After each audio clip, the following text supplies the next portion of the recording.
Good morning, every students. Warmly welcome to English video lecture. I am Professor Randir here. Friends, we are dealing a poem from section number 2, which name is 2.5 Nodes, Horses, Eyes. In the last video lecture, we have deal the half part of this poem. In this video lecture, we have to go forward and learn the remaining part of this poem. So let's start. On page number 88, the last stanza. Again, would your lordship a moment suppose? 'Tis a case that has happened and maybe again, that the visage or countenance had not a nose. Pray who would or would who could wear spectacles then? In this stanza, poet has given the information about if there is no any nose on face, that time who can or who could wear spectacle. जर चेहऱ्यावरती जर नाकच नसतं तर हा चष्मा कोणी घातला असता, असा युक्तिवाद या ठिकाणी नाकाच्या बाजूने करण्यात आलेला आहे. Again would your lordship a moment suppose.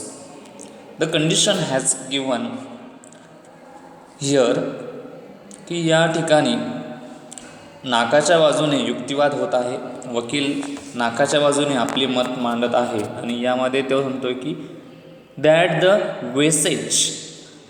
visage it means चेहरा, face.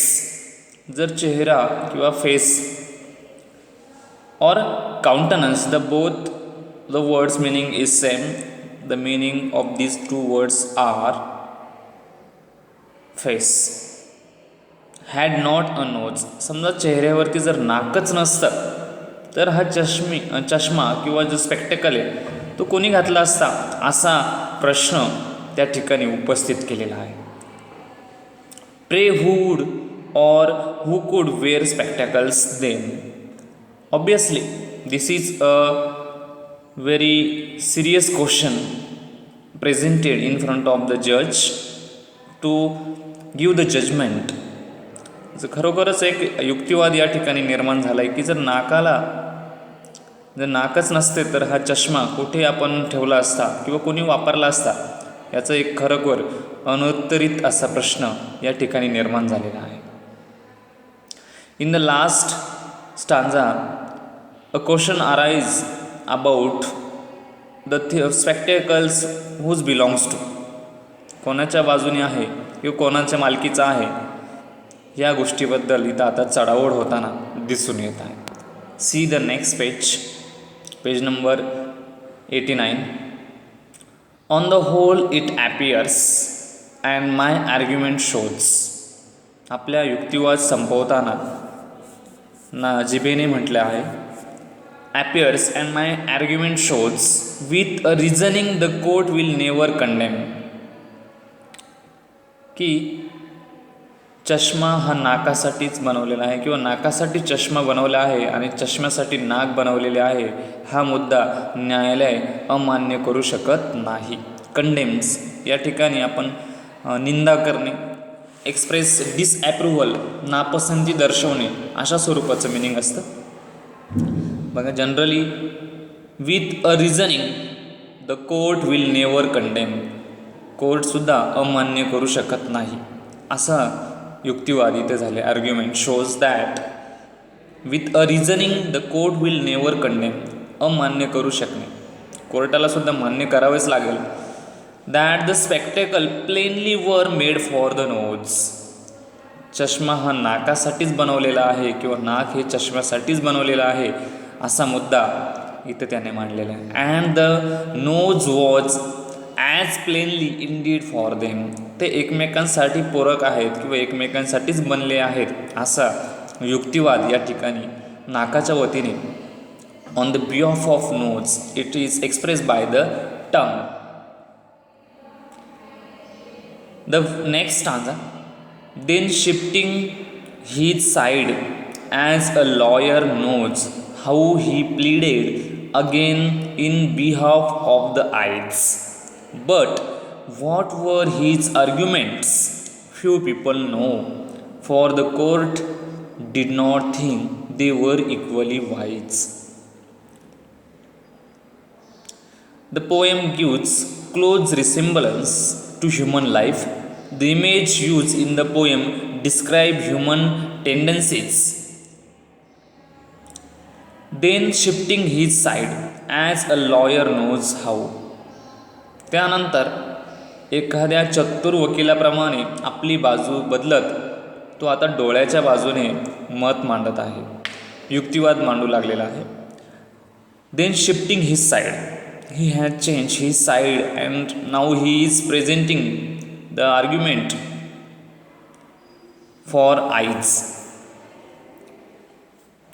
Shifting his side as a lawyer knows how he pleaded again in behalf of the Ides.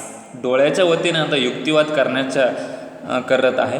But what were his arguments few people knows.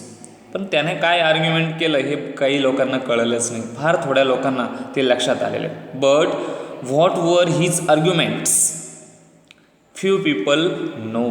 काय युक्तिवाद केला हे फार थोड्याच लोकांना कळलं. For the court did not think they वर equally wise. आणि त्या युक्तिवादानुसार कोर्टालाही काही कळना आणि तो काही युक्तिवाद कोर्टालाही पटला नाही असं या ठिकाणी म्हटलेलं आहे. For the court did not think they वर equally wise. Equally wise means शहाणा किंवा सभ्य असं म्हटलं जातं. But here the meaning is different, की तो जो युक्तिवाद होता तो कोर्टालाही म्हणजे मान्य झाला नाही आणि परिणामी आता डिसिजन काय होईल हे आपल्याला सर्वांना उत्सुकता लागलेली आहे. What will be the decision of this case that we have to learn in next stanza. So his lordship decreed with a grave solemn tone, decisive and clear without one if or but, that whenever the nose put his spectacle on by daylight or candlelight, eyes should be shut. So his lordship decreed. The meaning of this word is that an official order that has the force of law. की ज्या ठिकाणी व्हर्डिक्ट give the व्हर्डिक्ट किंवा official order द्यायची किंवा फरमान किंवा निर्णय देणे याला डिक्रीड असं म्हटलेलं आहे. आणि त्या दोघांचा युक्तिवाद ऐकल्यानंतर वकिलांमार्फत युक्तिवाद ऐकल्यानंतर जज आपला निर्णय या ठिकाणी decision has given by the जज here. What is the decision? With a grave solemn tone. Solemn it means formal and dignified. It means गंभीर आणि औपचारिकपणे त्यांनी निर्णय दिलेला आहे. Decisive and clear without one if or but. कोणत्याही प्रकारचा वेळ न घालवता किंवा लगेच तात्काळ त्याच्यावरती स्पष्टपणे निर्णय दिला. That whenever the nose put his spectacle on. जेव्हा जेव्हा नाक हा चष्मा वापरेल, whenever the nose put his spectacle on by day light or candle light, eyes should be shut. दिवसा किंवा रात्री ज्यावेळेस चष्मा हा नाकाने परिधान केलेला असेल त्यावेळेस डोळे मात्र बंद ठेवले पाहिजे असा निर्णय या जजने या ठिकाणी दिलेला आहे. डोळे बंदच राहिले पाहिजेत असे डिसिजन या ठिकाणी देण्यात आलेले आहे. In this way we have learn the poem of this eyes, a nose versus eyes. One question is arise after learning this poem is that a decision is right or wrong. हा निर्णय योग्य आहे की अयोग्य आहे यावरती आपल्याला बऱ्याच गोष्टी अजून डिस्कस करायच्या आहेत.